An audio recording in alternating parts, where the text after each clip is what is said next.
अध्याय 15।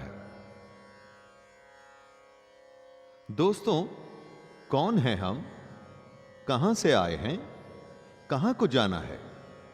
कभी तो यह सवाल आपके मन में भी आया ही होगा।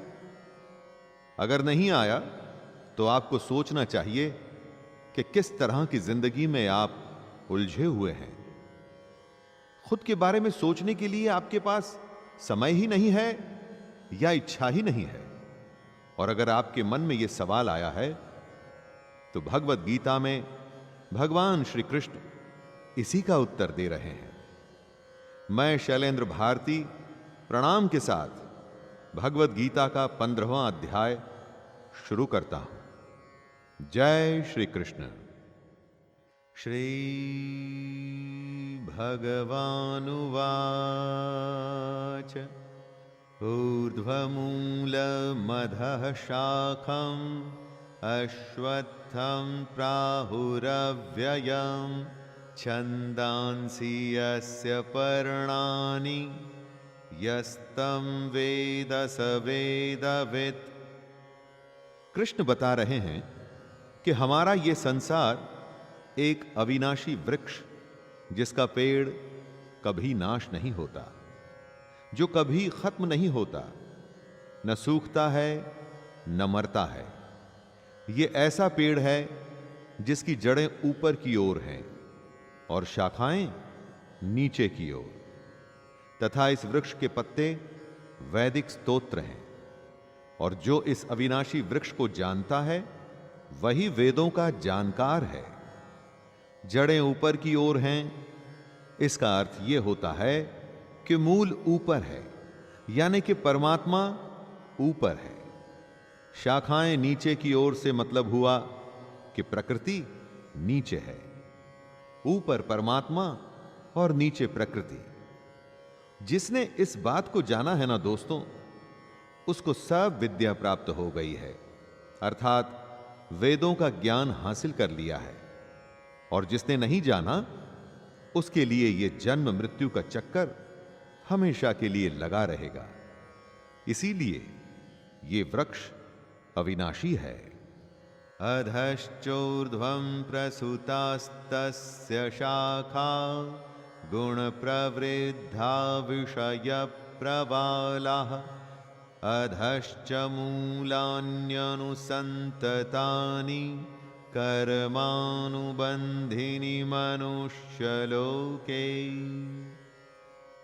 इस संसार रूपी पेड़ की जो समस्त शाखाएं हैं, इन्हें आप अलग अलग योनियां मानिए। यानी कि हम सब प्राणी जो अलग अलग योनियों में बटे हुए हैं। ये शाखाएं नीचे और ऊपर सभी ओर फैली हुई हैं। इस वृक्ष की शाखाएं प्रकृति के तीनों गुणों द्वारा विकसित होती हैं। जो नई कोपलें, नए पत्ते निकलते हैं, वो हमारी इंद्रियों के विषय हैं। इस पेड़ की जड़ें जो नीचे की ओर जा रही हैं, वो असल में बंधन हैं। इन्हीं जड़ों में सकाम कर्म करने वाले, यानी कि फल के लिए कर्म करने वाले बंधे रहते हैं। न रूपमस्येह तथोपलभ्यते नान्तो न चादिर्न च सम्प्रतिष्ठा अश्वत्थमेनं सुविरूढमूल मसंगशस्त्रेण दृढ़ेन छित्त्वा। कोई भी पेड़ हो, उसकी जड़ें नीचे मिट्टी में ही जाती हैं, शाखाएं चारों तरफ फैलती हैं। लेकिन जो ये संसार रूपी वृक्ष है, इसके वास्तविक स्वरूप का अनुभव इस जगत में नहीं किया जा सकता है। और इसकी वजह है क्योंकि ना तो इस पेड़ का आदि है और ना ही इसका अंत है। ना तो यह पेड़ कहीं से शुरू हो रहा है, ना ही इसका कोई अंत दिखता है। दोस्तों, आप कैसे ऐसे पेड़ की कल्पना कर सकते हैं? वैसे तो पेड़ों को आधार धरती होती है, लेकिन इस पेड़ का कोई आधार ही नहीं। हां, लेकिन अगर आप हमारी इस दुनिया के मोह, लोभ और बंधन को तोड़कर वैराग्य की अवस्था में आए, तो इस पेड़ को काट सकते हैं। कहने का अर्थ है कि अगर आप प्रकृति के 3 गुणों से बच पाएं तो इस पेड़ का भी अनुभव कर सकते हैं।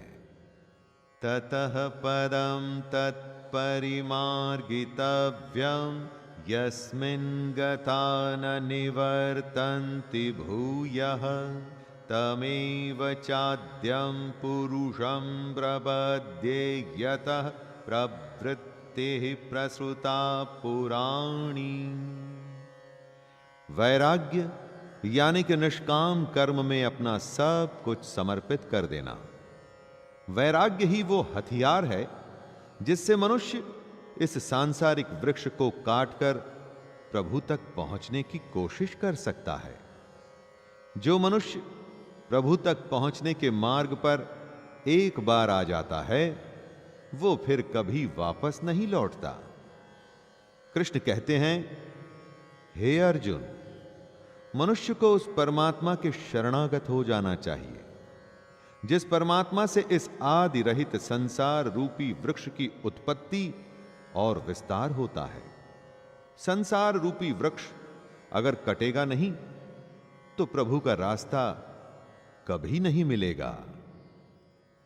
निर्माण मोहाजित संग दोषा अध्यात्म नित्या विनिवृत्त कामः द्वन्द्वैर्विमुक्ताः सुख दुःख संज्ञैर्गच्छन्त्यमूढाः पदमव्ययं तत्।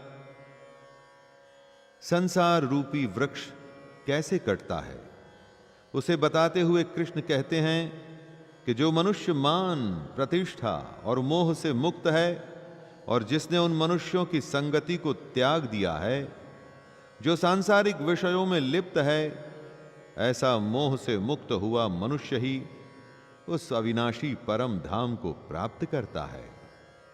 हम सब कुछ सोसाइटी में अपने स्टेटस के लिए करते हैं दोस्तों। इसी मान प्रतिष्ठा के मोह से मुक्त होना है और ऐसे लोगों से दूर रहना है जो इस दुनिया में कर्म सिर्फ फल के लिए करते हैं। उनकी संगत से बचना है दोस्तों। अपनी सांसारिक कामनाओं को समाप्त कर हमें सुख दुख का भेद खत्म करना है और अगर हम ऐसा कर सकते हैं तभी हमें प्रभु मिलेंगे। न तद्भासयते सूर्यो न शशांको न पावकः यद्गत्वा न निवर्तन्ते तद्धाम परमं मम। कृष्ण सांसारिक पेड़ को काट परम धाम पर पहुंचने की बात कर रहे हैं। क्या है ये परम धाम? वैसे तो सूर्य पूरे ब्रह्मांड को प्रकाशित करता है, लेकिन इस परम धाम को वो प्रकाशित नहीं कर पाता। न सूर्य न चंद्रमा इस परम धाम को प्रकाशित कर सकता है और ना ही अग्नि। यह परम धाम ऐसा गंतव्य यानी कि ऐसी डेस्टिनेशन है दोस्तों, जहां पहुंचकर कोई भी मनुष्य इस संसार में वापस नहीं आता और यही कृष्ण का परम धाम है। सब उस परम धाम की बातें तो करते हैं, लेकिन क्या समझते भी हैं कि वो परम धाम क्या है? और यही कृष्ण समझा रहे हैं। श्री भगवानुवाच ममैवांशो जीवलोके जीवभूतः सनातनः मनः षष्ठानीन्द्रियाणि प्रकृतिस्थानि कर्षति।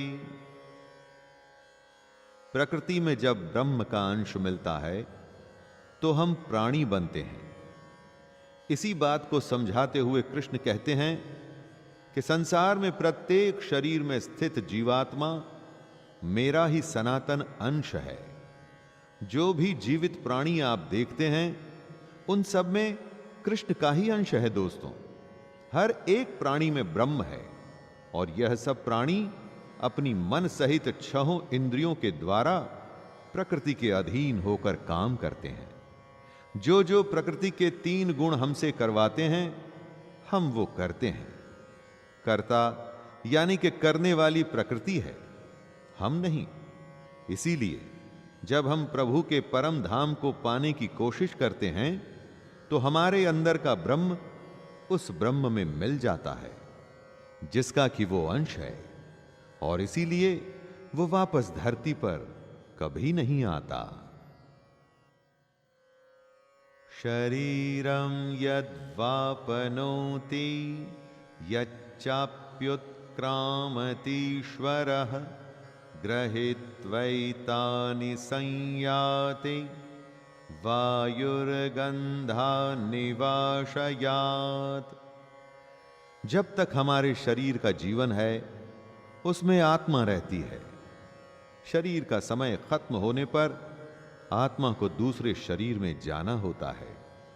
लेकिन दूसरे शरीर में जाने का आधार क्या होता है? आपके कर्म, छहों इंद्रियों के कार्यों के जो संस्कार होते हैं, उसके साथ ही आत्मा एक शरीर का त्याग करके दूसरे शरीर में चली जाती है। ये एकदम वैसे ही होता है जैसे वायु गंध को एक स्थान से ग्रहण करके दूसरे स्थान में ले जाती है। जो भी आप करते हैं, सोचते हैं, उसका हिसाब किताब होता है दोस्तों। मृत्यु के समय यही हिसाब किताब आपकी आत्मा के अगले शरीर में संस्कार की तरह जाते हैं। तो जो भी करें, इस बात को ध्यान में रखें दोस्तों, प्रभु के नियम से कोई भी नहीं छूटता। श्रोत्रम चक्षुः स्पर्शनम च रसनम घ्राणम मेव च अधिष्ठाय मनश्चायं विषयानुपसेवते। एक शरीर का जीवन खत्म होता है, उसकी देह मिट्टी में मिल जाती है, लेकिन आत्मा पिछले जन्म के संसार के साथ दूसरे शरीर में जाती है और फिर दूसरे शरीर में वही प्रक्रिया फिर से चलायमान हो जाती है। जीवात्मा फिर से कान, आंख, त्वचा, जीभ, नाक और मन की सहायता से ही विषयों का भोग करता है। फिर से सुनने, खाने, देखने जैसे कामों में लग करके कर्म करने लग जाता है और फिर से एक हिसाब किताब बनने लगता है अगले जन्म का। इसीलिए यह जरूरी है कि आप कोशिश करें कि आत्मा शरीर में से निकल सीधा ब्रह्म से मिले और आप जन्म मृत्यु से बच जाएं। उत्क्रामन्तं स्थितं वापि भुञ्जानं वा गुणान्वितं विमूढानानुपश्यन्ति पश्यन्ति ज्ञानचक्षुषः। जीवात्मा एक शरीर से दूसरे शरीर में पिछले जन्म के संस्कार लेके आती और जाती रहती है। ये सिर्फ वो ही समझ सकते हैं जिन्हें ज्ञान प्राप्त है, जो ये जानते हैं कि जीवात्मा कैसे शरीर का त्याग कर सकती है। ज्ञानी ही जानते हैं कि कैसे जीवात्मा शरीर में स्थित रहती है और किस प्रकार प्रकृति के गुणों के अधीन होकर विषयों का भोग करती है। लेकिन मूर्ख मनुष्य कभी भी इस प्रक्रिया को नहीं देख पाते हैं। केवल वही मनुष्य देख पाते हैं जिनकी आंखें ज्ञान के प्रकाश से प्रकाशित हो गई हैं। ऐसे मूर्ख जो गीता या प्रभु के ज्ञान को बोरिंग बताकर बातों को नहीं समझते, कृपया करके उनसे बच के रहिए दोस्तों। यतन्तो योगिनश्चैनं पश्यन्त्यात्मन्यवस्थितं यतन्तोऽप्यकृतात्मानो नैनं पश्यन्त चेतसः। हमारे अंदर जो आत्मा है उसे जीवात्मा कहते हैं। उसी के आने की जाने की प्रक्रिया से ही ये दुनिया चल रही है। अगर आत्मा शरीर के बंधन से मुक्त हो जाती है तो वो वापस अपने घर यानी कि ब्रह्म में मिल जाती है, जहां से वो आई थी। लेकिन कैसे? योग से। योग के अभ्यास में प्रयत्नशील मनुष्य ही अपने हृदय में स्थित इस आत्मा को देख सकते हैं, किंतु जो मनुष्य योग के अभ्यास में नहीं लगे हैं, ऐसे अज्ञानी प्रयत्न करते रहने पर भी इस आत्मा को नहीं देख पाते हैं। आपको निरंतर योग करना होगा, हार न मानते हुए। अपने मन, शरीर और बुद्धि को दृढ़ करके ही आप आत्मा को जान पाएंगे। यदादित्य गतम तेजो जगद्भासयतेऽखिलम् यच्चन्द्रमसि यच्चाग्नौ तत्तेजो विद्धि मामकम्। सूर्य के प्रकाश से ही हमारी धरती चलती है। इसी प्रकाश के ताप से ही पानी का वाष्पीकरण होता है और फिर वर्षा होती है। खेत हरे भरे होते हैं, हमारे पेट भरते हैं और हम जीवित रहते हैं। दोस्तों, साइंटिस्ट का कहना है कि सूर्य में एक फ्यूजन प्रोसेस चल रहा है जिससे यह प्रकाश होता है। लेकिन कृष्ण कहते हैं, हे अर्जुन, जो प्रकाश सूर्य में स्थित है, जिससे समस्त संसार प्रकाशित होता है, जो प्रकाश चंद्रमा में स्थित है और जो प्रकाश अग्नि में स्थित है, उस प्रकाश को तू मुझसे ही उत्पन्न समझ। कृष्ण ऐसा कह रहे हैं कि जो ज्योति में आपको प्रकाश दिखता है ना, वो स्वयं कृष्ण ही हैं।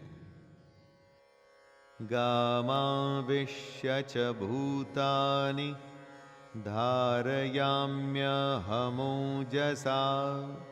पुष्णामि चौषधि सर्वः सोमो भूत्वा रसात्मकः। हम सब कृष्ण के संकल्प का ही नतीजा हैं। उसी के ऐश्वर्य और शक्ति की वजह से प्राणियों में सांस का आना जाना होता है, और सिर्फ प्राणियों में ही नहीं। कृष्ण कहते हैं कि वो ही चंद्रमा के रूप से वनस्पतियों में जीवन रस बनकर समस्त प्राणियों का पोषण करते हैं। धरती में पानी, खाद, उर्वरता सब कुछ के मिश्रण के बाद ही फसल बढ़नी शुरू होती है। इस बढ़ने को ही कृष्ण पोषण करते हैं। यह उनका ही संकल्प है जो हम में प्राण बन के हृदय को गति देता है, फसल में रस बन के उनको पौष्टिक और स्वाद युक्त बनाता है। अहम वैश्वानरो भूत्वा प्राणिनां देहमाश्रितः प्राणापान समायुक्तः पचाम्यन्नं चतुर्विधम्। अन्न हमारा आधार है। जीवित प्राणी को अगर अन्न नहीं मिलेगा तो वो मर जाएगा। अन्न को 4 प्रकार का बताया गया है: चबाने वाले, पीने वाले, चाटने वाले और चूसने वाले। कृष्ण कहते हैं कि मैं ही पाचन अग्नि के रूप में समस्त जीवों के शरीर में स्थित रहता हूं। मैं ही प्राण, वायु और अपान वायु को संतुलित रखते हुए 4 प्रकार के अन्नों को पचाता हूं। वो अग्नि जो हमारे अन्न को पचाकर हमें शक्ति देती है, ये अग्नि कृष्ण ही है। इससे पहले कृष्ण ने कहा था कि जो आपको ज्योति दिखती है, उसका प्रकाश भी वे स्वयं हैं, और अब वो स्वयं को पाचन अग्नि बता रहे हैं। यहां तत्व यह है कि हम सब क्योंकि कृष्ण के संकल्प का नतीजा हैं, इसलिए हमारी इस पूरे ब्रह्मांड की हर क्रिया का आधार स्वयं कृष्ण है। सर्वस्य चाहं हृदि सन्निविष्टो मतः स्मृतिर्ज्ञानमपोहनं च वेदैश्च सर्वैरहमेव वेद्यो वेदान्तकृद्वेदविदेव चाहम्। हमारे अंतःकरण में जो आत्मा है वो कृष्ण ही है। ज्ञान का आना या न आना या ज्ञान का न रहना कृष्ण से ही होता है। कृष्ण की वजह से स्मृति, विस्मृति और ज्ञान होता है।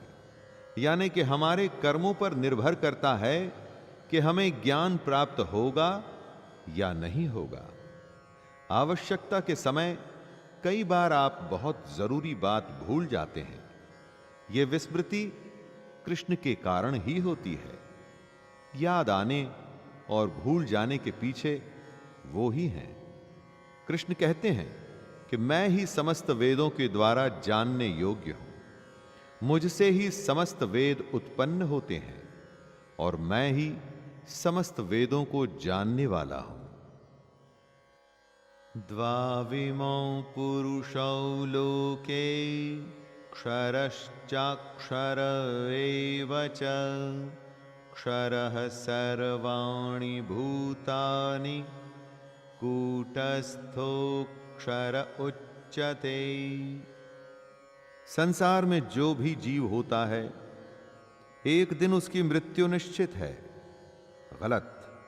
संसार में दो प्रकार के जीव होते हैं, एक नाशवान यानी कि क्षर और दूसरे अविनाशी यानी अक्षर। जो क्षर मतलब कि नाशवान होते हैं उन्हीं की मृत्यु निश्चित है। लेकिन समस्त जीवों की आत्मा अविनाशी है, उसकी मृत्यु नहीं होती, वो कभी नहीं मरती।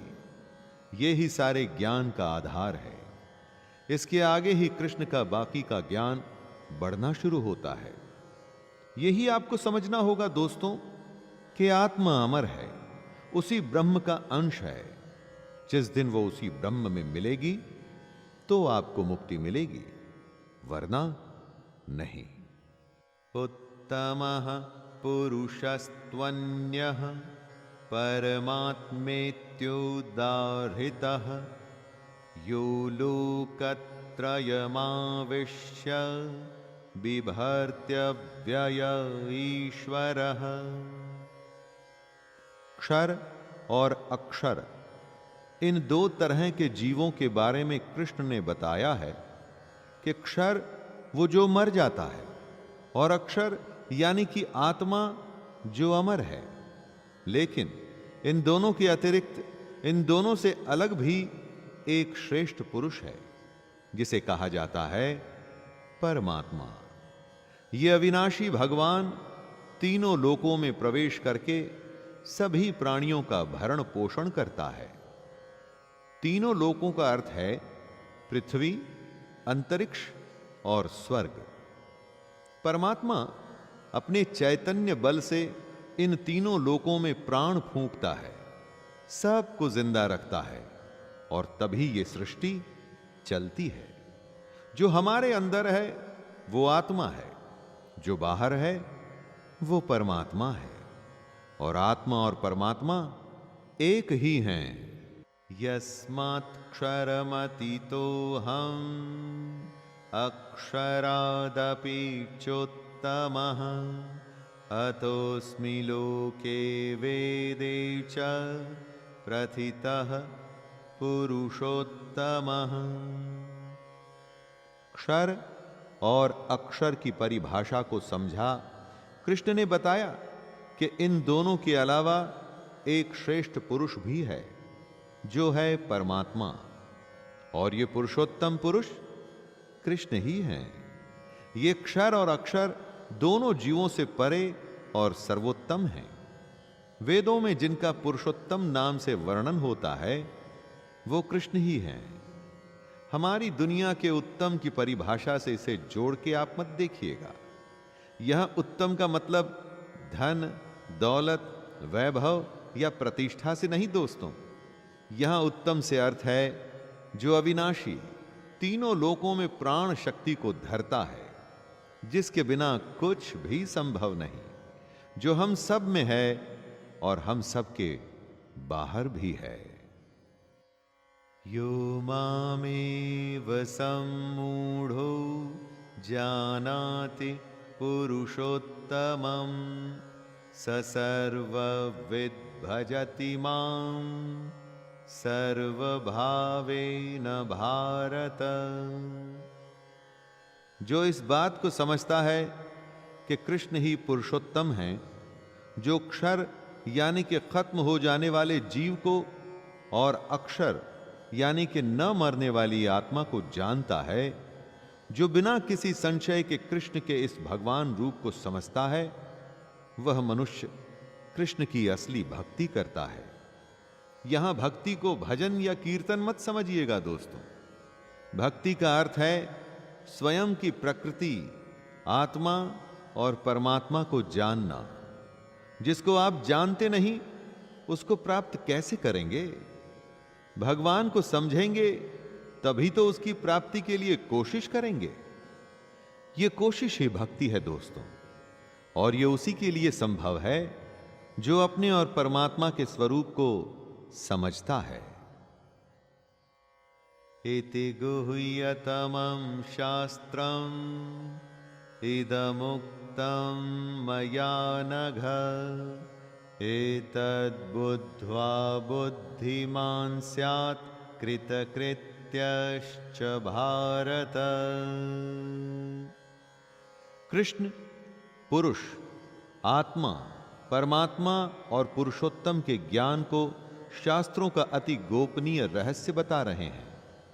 जो इस परम ज्ञान को सही प्रकार से समझता है, वह बुद्धिमान हो जाता है और उसके सारे प्रयत्न पूर्ण हो जाते हैं। भला हो अर्जुन का, जिसकी दुविधा की वजह से पुरुषोत्तम कृष्ण को गीता ज्ञान देने की आवश्यकता पड़ी, और जिसकी वजह से हमें यह मोस्ट सीक्रेट ज्ञान हासिल हुआ दोस्तों। यह अति गोपनीय इसलिए भी है कि इसको जानने के लिए किसी को पूरे वेद और सारे शास्त्र पढ़ने पड़ते, लेकिन यहां कृष्ण ने खुद को सारे वेदों को जानने वाला और साथ में खुद को ही सारे वेदों में जानने योग्य भी कहा है। इसीलिए कृष्ण ने जो कुछ भी है उसका सारा का सारा ज्ञान हमें बता दिया है। दोस्तों, पुरुषोत्तम योग अध्याय में पुरुषोत्तम कौन है और क्या है, इसके बारे में कृष्ण ने बताया।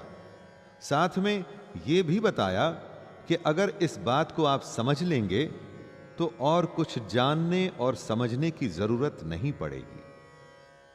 यहीं पर मैं विराम देता हूं अध्याय 15 को, और फिर मुलाकात करूंगा आपसे भगवत गीता के अध्याय 16 में। तब तक के लिए अपने दोस्त शैलेंद्र भारती को आज्ञा दीजिए। जय श्री कृष्ण। भगवत गीता अध्याय 16। जय श्री कृष्ण दोस्तों। एक ही तरह की परिस्थिति में लोग अलग अलग तरीके से रिएक्ट करते हैं। अगर किसी को मदद की जरूरत है तो कोई आगे आकर मदद करता है और कोई नजरें फेर भी लेता है। कभी सोचा है आपने कि ऐसा क्यों होता है? इसी बात का उत्तर मिलेगा आपको भगवत गीता के 16वें अध्याय में, जिसका शीर्षक है दैवासुर संपद्विभाग योग। क्यों कुछ लोग दैवी संपदा और कुछ लोग आसुरी संपदा के लक्षणों के साथ पैदा होते हैं, और क्या होते हैं ये लक्षण? मैं शैलेंद्र भारती आप सभी की आज्ञा से प्रारंभ करता हूं भगवत गीता का अध्याय 16 दैवासुर संपद्विभाग योग। जय श्री कृष्ण।